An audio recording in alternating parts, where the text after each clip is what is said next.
Last night, I went to meet a group of friends for dinner in San Francisco after work.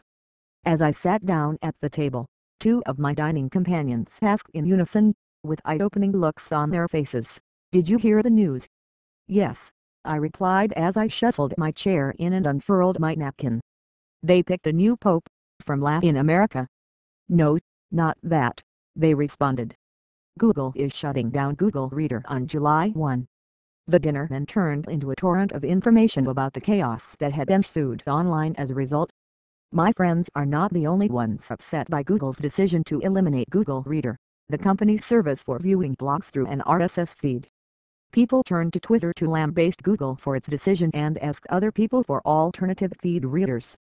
Blogs weighed in, noting that the company was making a mistake. A few websites that rely on Google Reader for their own products, including Feed.Demont, seemed near tears over the decision. And the Hitler meme that usually circulates online during tough times also appeared with a video about the closing. Outraged Google Reader fans put together a petition on the website change.org to keep the RSS reader alive, and in a few hours had garnered more than 50,000 signatures. "It's still a core part of my internet use," wrote Dan Lewis, an avid Google Reader fan, in the petition. And the many others who are signed below.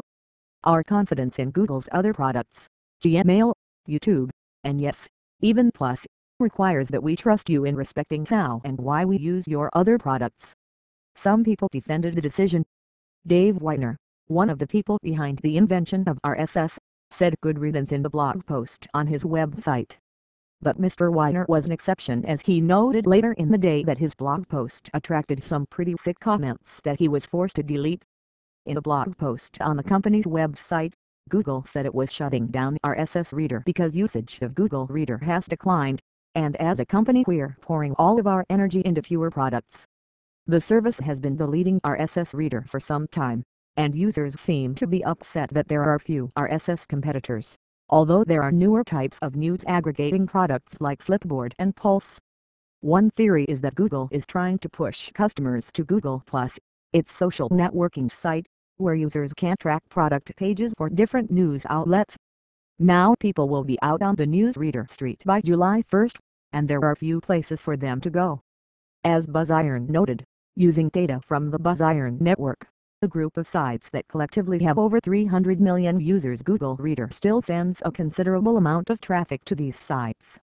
Google+, the company's social network, does not